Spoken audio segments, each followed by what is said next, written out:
Hello दोस्तों, कैसे हैं आप लोग। और आपका इंजीनियरिंग एआई लर्निफाई चैनल पे आपका स्वागत है। जो आज हम पढ़ने वाले हैं वो है unit 4 magnetic properties of material, जो कि एकेटीयू के सिलेबस के अकॉर्डिंग होने वाला है। चलिए टाइम वेस्ट ना करके हम शुरू करते हैं। Magnetic properties of solid originals from the motions of their electrons and their magnetic moments or dipole, since the electron slims about their own axis, also resolve in well-defined orbits। इसका मतलब magnetic properties वो solid ऑर्गेनेट्स होते हैं जो electrons के motion से electrons spin करते हैं अपने एक्सिस के अराउंड, ठीक है, सुन रहे हो, और रिवॉल्व करते हैं डिफाइन ऑर्बिट्स में। ये मोशन एक करंट लूप बनाता है जिससे मैग्नेटिक फील्ड जनरेट होती है। इसी वजह से इलेक्ट्रॉन एक परमानेंट मैग्नेटिक डाइपोल मोमेंट कहलाता है, ठीक है।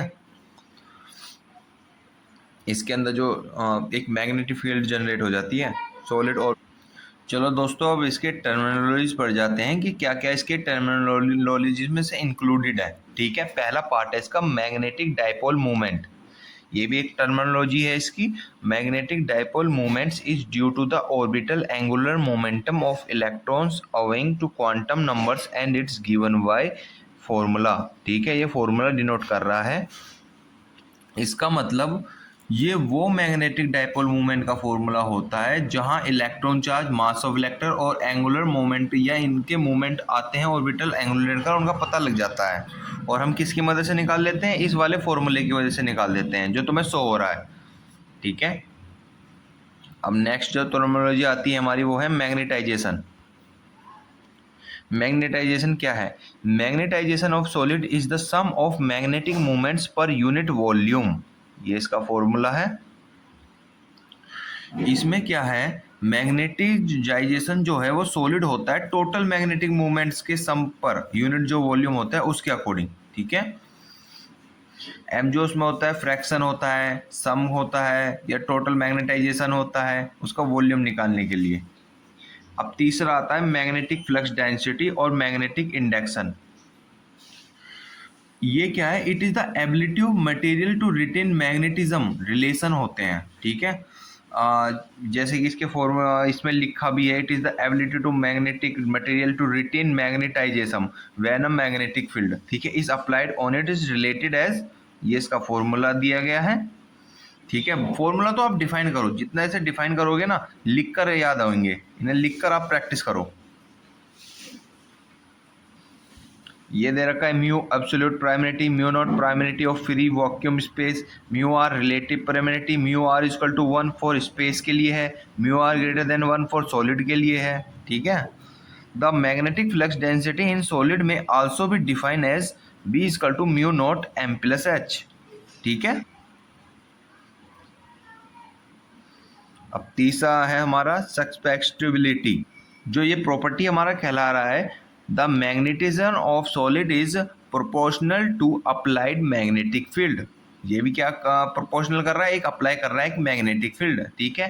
M proportional H is the parameter to access magnetic ability of material, ठीक है। ये इसका फॉर्मूला रिलेट कर रहा है हर पॉइंट पर, इसे डिफाइन करना। चलो अब हम और टॉपिक्स पर पढ़ते हैं। अब मैग्नेटिक मटेरियल भी तुम्हारे 5 टाइप के हैं, जैसे कि डाईमैग्नेटिक, पैरामैग्नेटिक, और फिर तुम्हारा फेरोमैग्नेटिक, फिर आता है तुम्हारा एंटी फेरोमैग्नेटिक, फिर 5वां आता है तुम्हारा फेरोमैग्नेटिक। इनके अलग अलग विशेषताएं, ठीक है।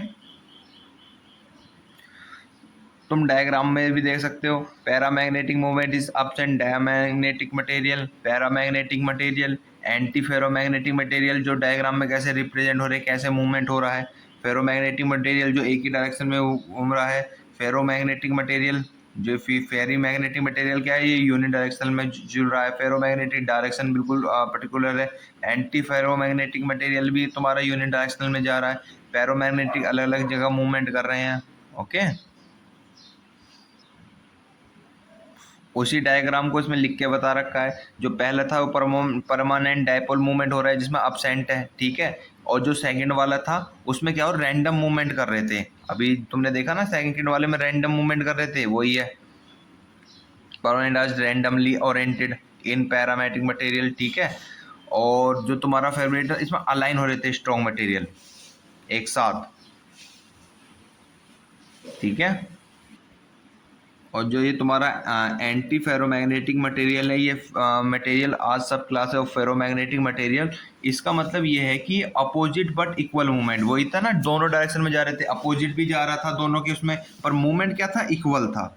इन फेरोमैग्नेटिक मटेरियल क्या है, इन फेरोमैग्नेटिक क्या है, अपोजिट है पर अनइक्वल मूवमेंट्स है, ठीक है। ये इसकी विशेषता है, ठीक है गाइज।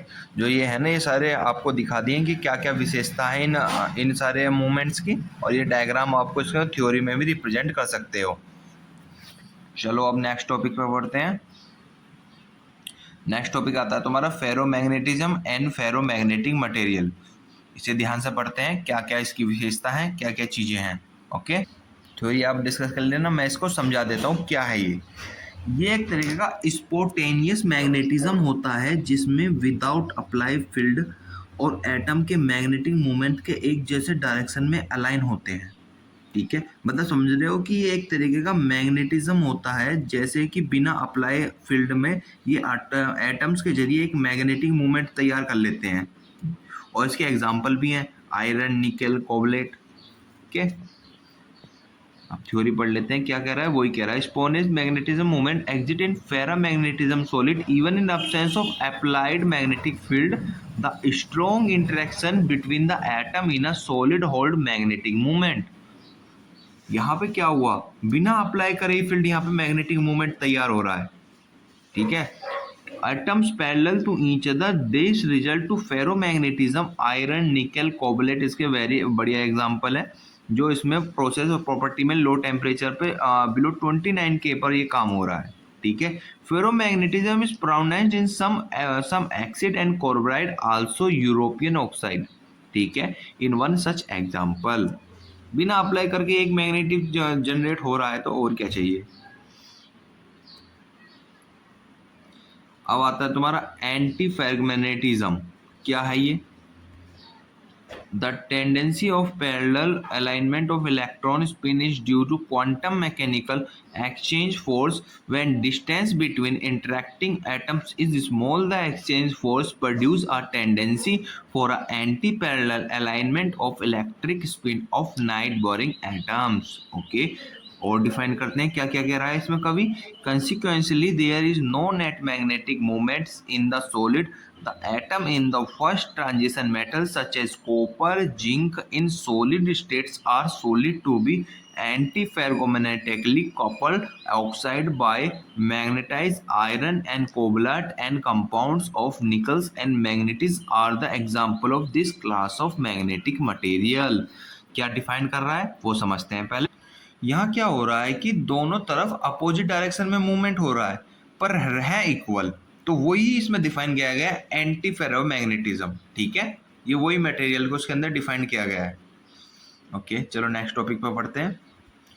बात की जाए फेरोमैग्नेटिज्म फेराइट्स की, ये एक तरह का कंपाउंड है जिसमें अनइक्वल मैग्नेटिक मूवमेंट्स होते हैं। Although their atoms are anti ferromagnetically couple, the magnitude of magnetic movement is more in one direction than in the other. This behaviour of material is called ferromagnetism. Garnets and ferrites show this behaviour. भैया इसका मतलब ये है कि फेरमेट्स are एक कैरामाइक material type का है जिसमें हाई रेसिस्टिविटी है, लो एडी करंट लॉस है, ठीक है। और ये तुम्हारे ऑडियो ट्रांसफर में देखा होगा, टीवी ट्रांसफर और इंडिकेटर में यूज होता है फेराइट्स।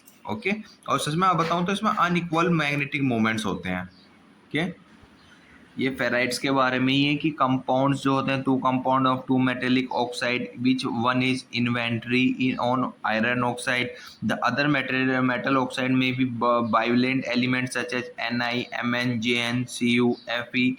ये इसके क्या कहते हैं एग्जाम्पल है, कौन से एलिमेंट्स में डिफाइन हो रहे हैं। सिंबॉलिकली फेराइट्स में be designated as MeO Fe2O2 in which meets stainless for metal and express the above elements। Magnetic Fe34 एक तरीके का ऐसा कंपाउंड है जो ferric oxide FeO and ferric oxide FeTO3 and is expressed is FeO FeTO3 को ये define करता है, ठीक है। ये स्ट्रक्चर एक तरह का क्यूबिक है। More common ferrites are magnetic ferrite MnFeTO4, nickels ferrite NiFeTO4, जो ये होते हैं मैग्नीशियम मैग्नेटाइज फेराइट्स होते हैं, ठीक है। जिंक मैग्नाइज फेराइट्स एंड जाइन निकल फेराइट्स, ठीक है, ये इसके एग्जाम्पल ही हैं। चलो प्रॉपर्टीज पढ़ लेते हैं फेराइट्स के क्या है। मैंने पहले बता दिया था ये कैरेमिक मटेरियल है जो प्रोसेस होता है फॉलोइंग प्रॉपर्टीज के कारण। सही बताओ तो वेरी हाई इलेक्ट्रिक रेसिस्टिविटी है, low power loss to high frequency, suitable for temporary as well as permanent magnetic application due to spontaneous magnetism. Conductivity behaviour like those of semiconductor जैसा इसका behaviour रहता है। However they suffer from the mechanical and brittleness, इसका suffer रहता है। Magnetic hysteresis loop ferrites में vary from very narrow to very wide, they shape almost rectangle as shown in figure. इसका जो शेप रहता है ऑलमोस्ट रेक्टेंगल रहता है। ओके, कैसा रहता है? रेक्टेंगल शेप की तरह रहता है। चलो नेक्स्ट टॉपिक पे बढ़ते। जो इसका हाइपर लूप है आप जो देख रहे हो इसके अंदर, ये रेक्टेंगल टाइप का है, ठीक है। एक तरीके से ये भी एक हाइपरस्टर लूप का ही डिफाइन है, हम आगे पढ़ने वाले हैं, पर इसका भी शेप इस टाइप का रेक्टेंगल रहता है। ये आप डायग्राम बना के आ जाना पेपर में। चलो हम आगे पढ़ते हैं क्या क्या डिफाइन किया गया है। एप्लीकेशन क्या क्या है मैंने बताया था, ऑडियो ट्रांसफॉर्म, टेलीविजन ट्रांसफॉर्म, और तुम्हारा इंडिकेटर कोर्स में ये यूज़ होता है फेराइट्स, ठीक है। ये मैंने आपको स्टार्टिंग में डिफाइन कर दिया था। अब ये इसके अंदर फेराइट्स के भी डिफाइंड किए गए हैं। जैसे बोरियम फाइट क्या है, ये होता है तुम्हारा मेक टू परमानेंट मैग्नेटिक बनाने के लिए होता है। इसका क्या क्या बिहेव रहता है, एक सॉफ्ट एंड हार्ड फेराइट्स में होता है इसका, ठीक है। Ferrite exhibit high state during magnetization the hysteresis loop of COMn ferrite, MgMn ferrite, JnMn ferrites are square and they are used as a memory cores in computers. The ferrite may also be classified as follow, soft ferrites और hard ferrites में define हो गया है, ठीक है। वो इसके अंदर डिफाइन किया गया है। इसे बताओ तो ये रेक्टेंगुलर हाइपर्स लूप के बेसिस पे ही है जो हम आगे पढ़ने वाले हैं। Lithium ferrites are soft ferrites, ठीक है। लिथियम फेराइट्स कैसा है, एक सॉफ्ट फेराइट्स है। They possess square hysteresis loop, low dielectric losses के अंदर। This serves as a low mobility semiconductor, okay, due to their high Curie temperature. They are used for application at microwave frequency. Hard ferrites क्या define कर रहा है, ये such as barium है जो अभी हमने ऊपर पढ़ा था, इसमें ही आता है। Strontium and lead ferrites show semiconductor behaviour, जो से दर्शाता है सेमीकंडक्टर के बिहेवियर से। उसका क्या फेराइट होता है, हार्ड फेराइट होता है। अब जो हम पढ़ने वाले हैं वो है मैग्नेटिजेशन कर्व। ये क्या है, the relationship between changing magnetic field H and it influence on magnetic flux density. इसका मतलब यहाँ पर रिलेशनशिप क्या हो रहा है, चेंज हो रहा है मैग्नेटिक फील्ड के अकॉर्डिंग, इन्फ्लुएंस और मैग्नेटिक फ्लक्स डेंसिटी पर मतलब बदलाव आ रहे हैं। Can be represent by a curve, एक तरीके से कर्व की तरह, इसलिए इसका नाम क्या पड़ा, magnetization curve. This is called magnetization curve and is show by OECD part. This curve has three regions. In the first region OA, the curve rise up. The second region AC has almost a constant slope which start bending near C. ठीक है। The third region is CD has decreasing slope, वहां पे क्या हो रहा है, slope कम हो रहा है, and become almost horizontal and D at this part the material has reach to a saturation flux density, ठीक है। If H is enhanced further, there will be no useful increase in flux density. The slope of the first and the second region are known as the initial permeability and maximum permeability respectively. इसे हम diagram में समझते हैं कि कैसे कैसे slope घट रहा है, कैसे कैसे स्लोप बढ़ रहा है अलग अलग फेजेस में। ये देख सकते हो डायग्राम, कैसे कैसे क्या तुम्हारा स्लोप घट रहा है इस वाले फेजेस में, और यहाँ पे कैसे बढ़ रहा है, और तुम्हारा ये जो फेसिस है ये वाला कैसा इनहेंस हो रहा है, ठीक है। और तुम्हारे ये एक्सिस है -H+H बीम और -P के एक्सिस पर, ठीक है। क्या क्या इसके अंदर डिफाइन किया गया है? Magnetism curve OACD the magnetic hysteresis loop ODEFG showing variation of magnetic induction and magnetic field. वही कि अलग अलग वेरिएट में कैसे कैसे मैग्नेटिक इंडक्ट कर रहे हैं, कैसे कैसे फील्ड जनरेट कर रहे हैं। ठीक है, अब आया है हमारा मैग्नेटिक हाई स्टेरियस लूप, जिसके बेसिस पर अभी हमने पढ़ा था, और इसे हम साइक्लिक मैग्नेटाइजेशन भी कह देते हैं। ओके, इसे आप ऐसे समझो, मैं आपको शॉर्ट फॉर्म में बता देता हूँ। जब मैग्नेटिक फील्ड अप्लाई होता है तो मटेरियल का जो बी से लेकर एच पार्ट होता है ना, वो फॉलो करता है, और जो अंदर हाइस्टेरियस लूप होता है वो एक इनक्लोज एरिया शो करता है। ठीक है, इनक्लोज एरिया शो करता है, वो इसके अंदर डिफाइन किया गया है, जो इसके अंदर डिफाइन कर रहा है। ठीक है, the changing magnetization in a ferromagnetic material log behind the variation of the magnetic field applied on it when the magnetic field is increased on bro back to zero. The curve assume d part from at zero magnitude of magnetic flux is equal to OEBR. This residual magnetic flux density magnetic material high there is value better than quality of ferromagnetic material. Okay, वही इसके अंदर define कर दिया है, मैंने आपको short form में बता दिया है, बाकी आप थ्योरी पढ़ लेना। ये इसका फोर्सेस है, क्या क्या इसके फोर्स लग रहे हैं, और डायग्राम वही वाला बना सकते हो जिसे अभी पीछे हमने फेराइड्स को डिस्कशन करा है। ये इसके फॉर्मूला है हाइस्टेरियस लूप के, कि वही इनक्लोज एरिया बना रहा है एक मैग्नेटिक हाइस्टेरियस लूप को, उसे हम हाइस्टेरियस लूप कह देते हैं। ठीक है, in non linear B H curve में चलता है, B always lags behind H when the applied magnetic field varies cyclically and substitutional second third and and cycle it's cause eddy current losses. ठीक है, और ये इसके फॉर्मूले हैं। डब्ल्यू एच क्या है हमारा, इसमें हाइस्टेरियस लूस है। डब्ल्यू ई क्या है हमारा, ईडी करंट लॉस है। और डब्ल्यू सी क्या है हमारा, W H plus W E मतलब total power loss. Okay, define किया गया है। अब आता है हमारा डोमेन थ्योरी। दरअसल पेपर सिंसियरली आपके बहुत कमिंग है, तो इसलिए मैं जल्दी जल्दी डिस्कस करके उस टॉपिक को एक्सप्लेन कर रहा हूँ, जिससे आप जल्द से जल्द अपना सिलेबस कंप्लीट कर सकें। ठीक है, अब जो डोमेन थ्योरी है हम उसका डिस्कस करने वाले हैं, क्या क्या इसमें कवि ने कहा है। According to domain theory the ferromagnetism material have sub microscopic region. This region marked A B G C in figure A are called domain. The magnetic movements are align each domain at room temperature even in absence or applied magnetic field. Considering all the domains of material in totally, the magnetic moments are oriented randomly as shown in figure. This result effort is the produce zero magnetism.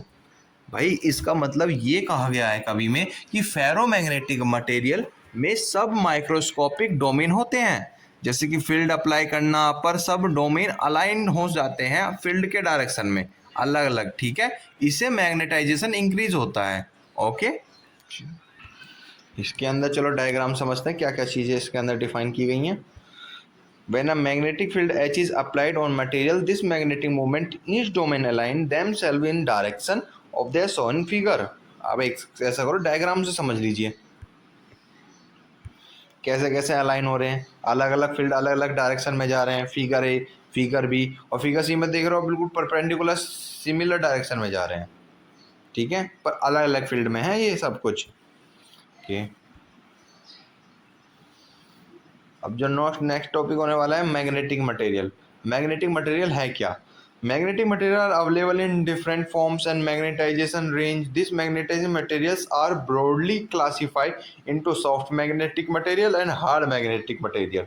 ठीक है, और जो कि तुम्हारा soft material क्या होता है, वो होता है तुम्हारा हाई परमेबिलिटी। ठीक है, लो का तुम्हारा coercivity, less hysteresis loop, example transformer core में ये यूज़ होता है। ये तुम्हारा सॉफ्ट मैग्नेटिक मटेरियल है, बाकी आप थ्योरी कवर कर लेना। ये इसका एक डायग्राम है हाइस्टेरियस लूप का, इसे इंक्लूड कर लेना कि यहाँ पे कैसे कैसे स्लोप डिक्रीज फेस में है। और तुम्हारा फिर हार्ड जो मैग्नेटिक लेयर्स होता है वो तुम्हारा जो डिफाइन होता है तुम्हारा किसमें होता है, हाई कोरेसिटिविटी होती है पर परमानेंट मैग्नेट होता है ये वो। और इसका एग्जांपल एल्किनोस्नाइफ होता है। ठीक है, थ्योरी आप कवर कर लेना, और ये इसका ये डायग्राम डिफाइन कर देना आप। चलो, अब आता है हमारा अगला टॉपिक होने वाला है, वो है डाइइलेक्ट्रिक मटेरियल। क्या है, इसे पढ़ते हैं। Solids having an energy gap of 3 and mass are termed as an insulator। अच्छा, in such material it is almost impossible to exit an electron from the valence bond okay to the conduction bond by means an applied electric field और normal thermal energy. ठीक है, आप समझ रहे हो कैसे applied electric field हो रहा है, इलेक्ट्रिक फील्ड बन रहा है और नॉर्मल थर्मल एनर्जी बन रही है। ओके, फिर आता है इंसुलेटर्स आर नाउन एज, क्या है ये, known as dielectric are theoretic very poor conductors of heats and electricity. ये भी लिख सकते हो कि ये कैसा कंडक्टर है, वेरी पुअर कंडक्टर है हीट्स एंड इलेक्ट्रिसिटी का। However, they allow movements of some electrons at abnormally high temperature, causing a small flow of current। मतलब स्मॉल फ्लो है इसका करंट का। Dielectric are characteristic by their high specific resistance okay, negative temperature coefficient of resistant and large insulator resistant है। ठीक है, और क्या क्या इसमें है डिफाइन है। The insulator resistance is applied by the moisture temperature applied electric field and age of dielectric. Dielectric material जो है may be polymeric such as nylon, PVC, bakelite है ना, और पॉलीथिलाइन ऐसी जगह यूज़ होता है। ठीक है, पीवीसी जो पाइप आते हैं उनमें यूज़ होता है, बैकलाइट्स में होता है जो आजकल उससे कारपेंटर उसी से बना रहे हैं टेबल और जैसे गेट लग रहे हैं आजकल। में belong to ceramic family such as glass, silica, mica, periclase, satellite etcetera. ठीक है, dielectric material use in electrical insulator okay, as capacitor के उसमें यूज़ कर सकते हैं और strain gauges and sonar device में भी हम इसका उपयोग कर सकते हैं। Okay, Former as the suitable insulator material for low temperature application, it is the trade name of polyvinyl formal। ठीक है, ये इसका नाम है, याद रख लेना कि जो किस ट्रेड में इसका यूज हो रहा है, क्या है, पॉलीविनिल फॉर्मल। ठीक है,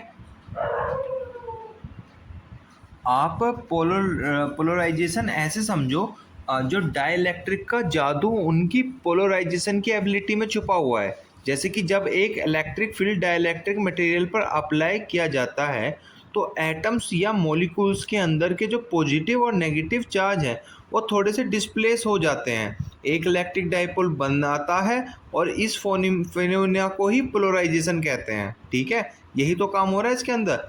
जो कि तुम्हारा पोलराइजेशन है वो कई तरह के होते हैं, वही हम इसमें डिफाइन करने वाले हैं, टाइप्स ऑफ पोलराइजेशन किस किस प्रकार के हैं। ठीक है, पहला है हमारा इलेक्ट्रॉनिक पोलराइजेशन। पहले से समझते हैं क्या है ये, जो कि ये क्या डिफाइन कर रहा है ये पोलराइजेशन, इसे समझते हैं। occurs due to displacement of nucleus and electrons of an atom in opposite direction। opposite direction में movement होगा इनका। when an electric field is applied on dielectric, this shifting of electron cloud towards the positive end of the field and result is the dipole moment given by। इसका मतलब आप ऐसे समझो, जो इसके अंदर जो टेम्परेचर से इंडिपेंडेंट होती है, ठीक है, और जो इसके मूवमेंट है वो अपोजिट डायरेक्शन में घूमते हैं, नेगेटिव और पॉजिटिव अपोजिट डायरेक्शन में चलते हैं इसके, ये हमारा क्या है, इलेक्ट्रॉनिक पोलराइजेशन है। ठीक है, नेक्स्ट टॉपिक पे पहुंचते हैं, इसके बारे में डिफाइन है। ये देखो एक प्यारा सा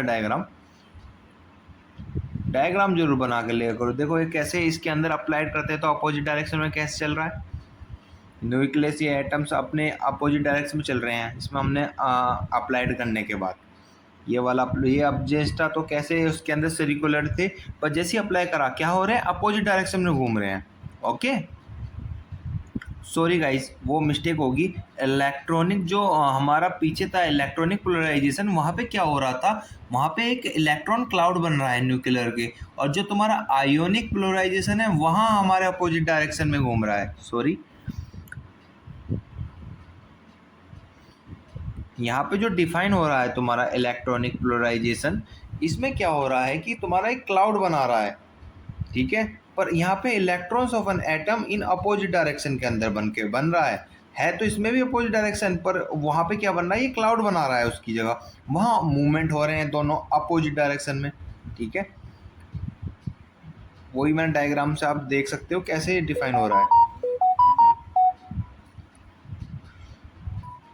हाँ चलो इसे पढ़ते हैं। occurs in ionic solid due to displacement of cation and anions in opposite direction, ठीक है। the shifting in sodium chloride NaCl in which distance between the cation and the anion Cl increase b greater than q after the application of electric field, this polarization is also independent of temperature। ये भी independent of temperature है, वो भी independent of temperature है, बस इसमें भी opposite direction में चल रहा है, उसमें भी अपोजिट डायरेक्शन में चल रहा है, पर वहाँ क्या बना रहा है, क्लाउड बना रहा है, मतलब इकट्ठा कर रहा है, ठीक है।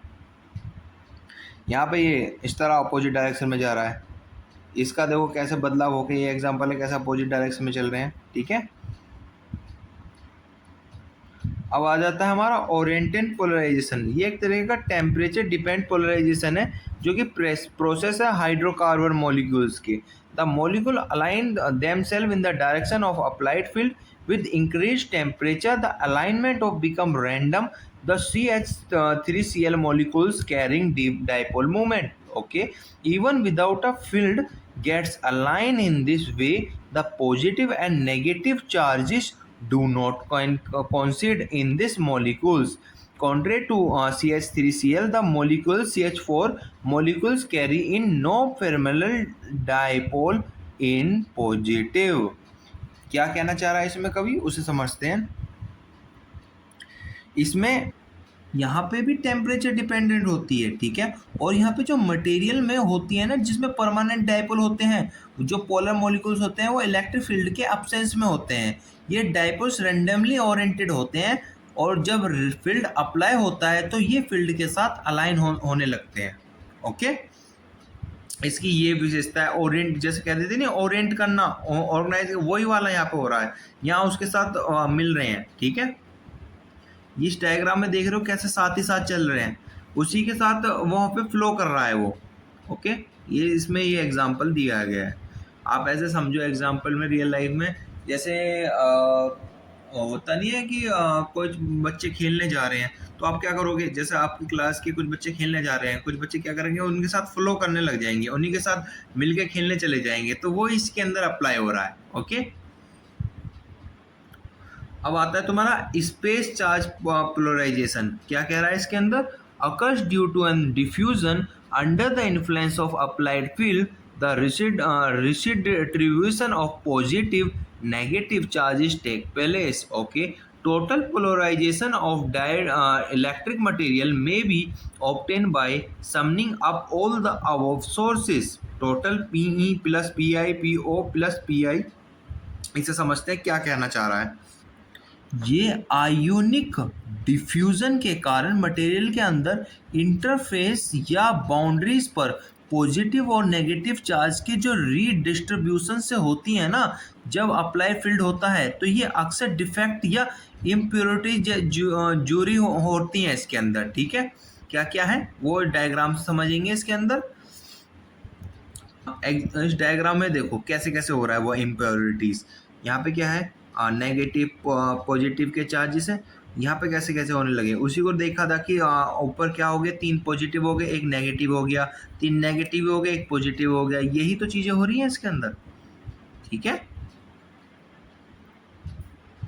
अब आता है हमारा next topic, frequency effects on polarisation.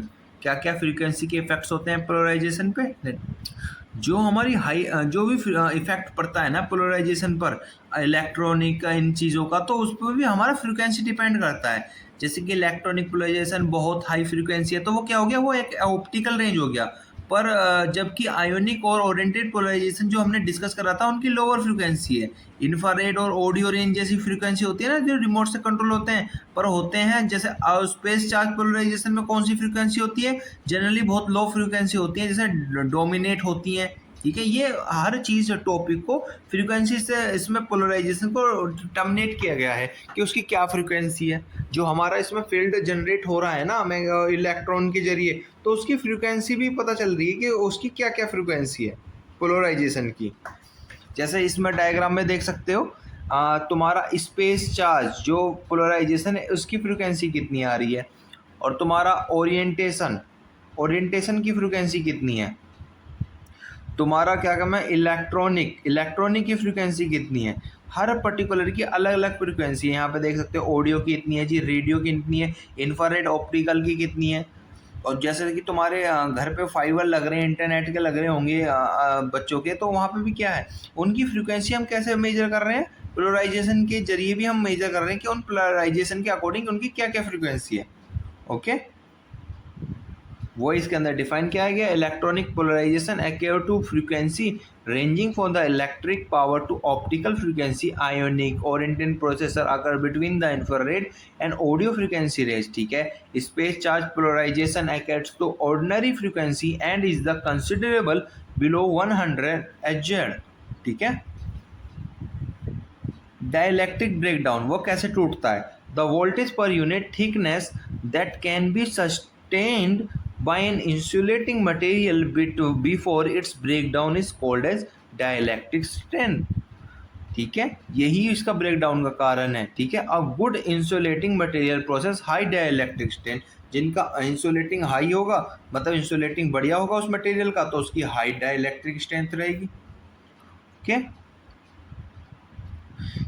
Dielectric breakdown across the accounts of flowing factor, कुछ कारणों के कारण उसके वो कुछ फैक्टर्स हैं जिनके कारण वो ब्रेकडाउन होता है। पहला है तुम्हारा इंट्रिंसिक ब्रेकडाउन, ये क्या है, open when electron the valence bond cross the forbidden gap, अच्छा, under the influence of applied voltage enter into the conducting bond, a large conduction currents and extremely high local field is created in the process। This failure also called as intrinsic breakdown। ठीक है, intrinsic breakdown can happen at the lower voltage, अच्छा, it impurities are present, impurities present रहती हैं, okay, in the dielectric material. ठीक है, इसमें क्या होता है कि ये जो मटेरियल होते हैं इनकी अपनी इनहेरेंट प्रॉपर्टीज के कारण होता है। ठीक है, जब इलेक्ट्रिक फील्ड एक्सट्रीमली हाई होती हैं तो वैलेंसी बॉन्ड के इलेक्ट्रॉन्स इतनी एनर्जी गेन कर सकते हैं कि वो कंडक्शन बैंड में जंप कर जाएंगे, जिससे करंट में सडन सर्ज आता है। इससे क्या होता है, जेनरल ब्रेकडाउन भी कहते हैं। तो ये इसी का ही टाइप है कि इसके अंदर जो है ना ये ज़्यादा कंज्यूम करता है। ओके, वो इसके अंदर थ्योरी में डिफाइन किया गया है। अब हमारा आता है थर्मल ब्रेकडाउन। थर्मल ब्रेकडाउन क्या है जी, ये एक हाई टेम्परेचर पर होता है।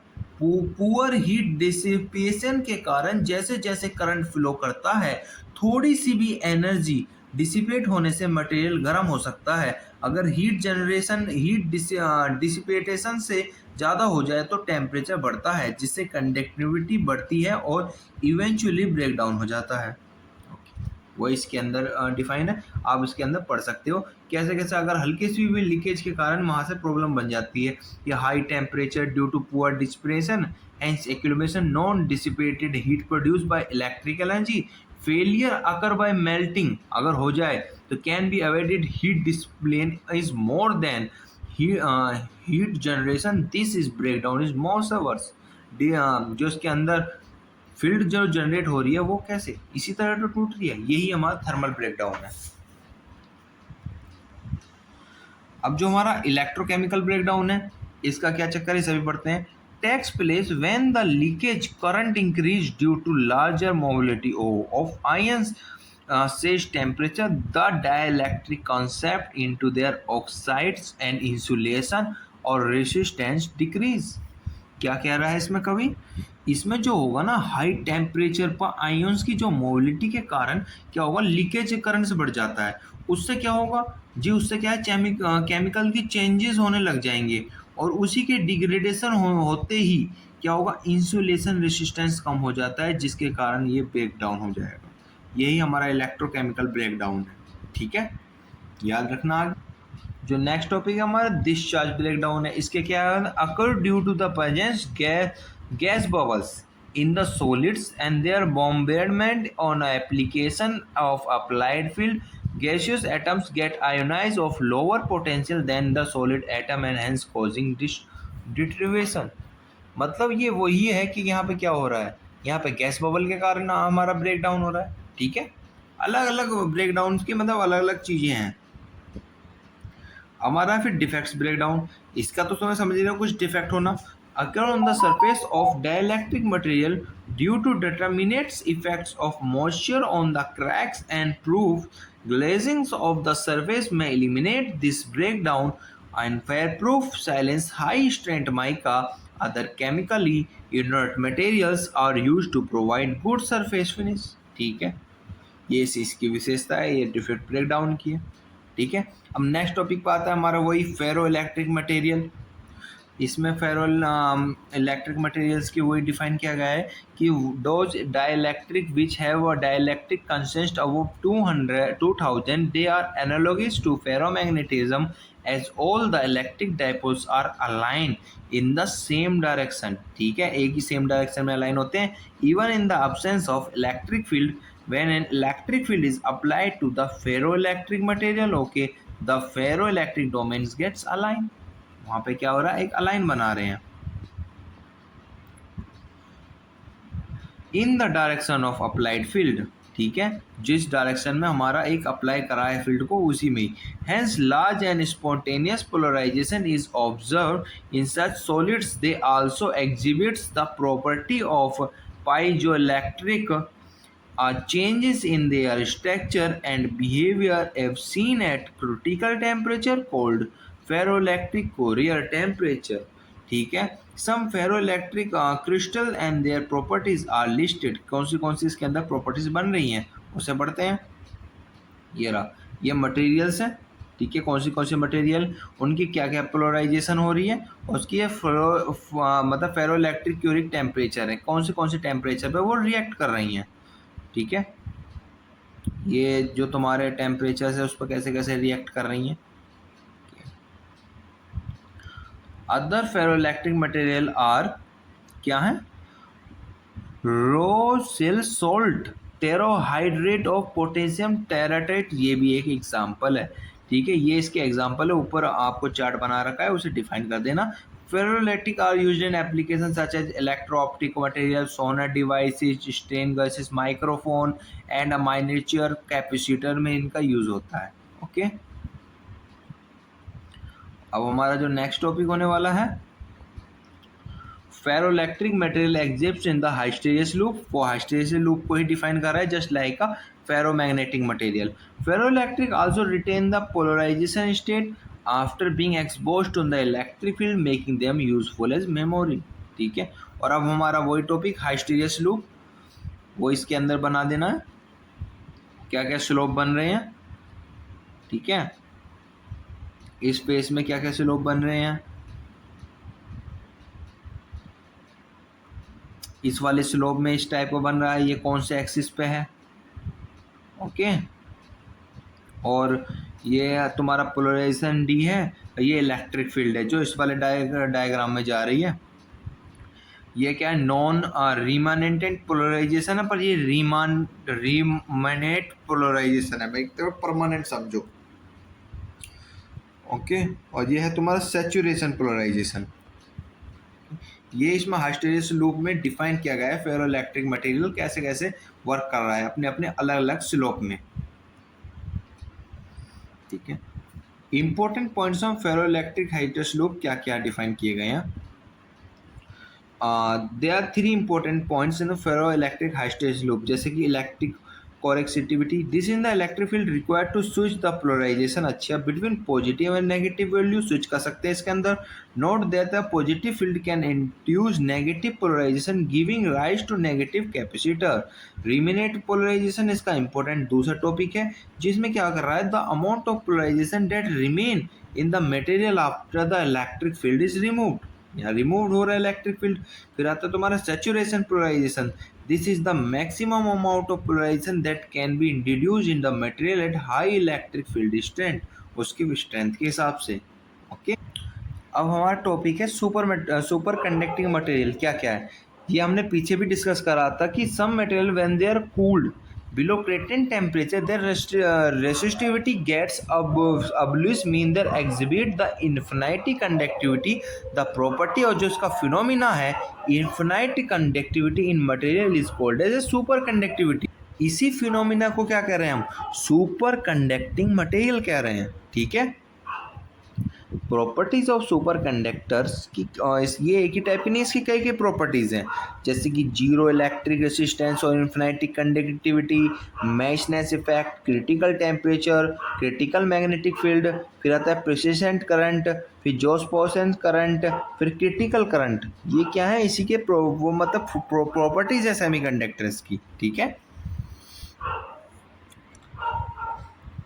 अब आता है हमारा next topic, if super conductive state the super conducting material so the zero electric resistance पे कैसे काम कर रहा है उसे एक बार डिफाइन किया गया है। When the sample of superconducting material is cooled below its critical temperature resistance reduce suddenly to zero, for example mercury source zero resistance as 4K।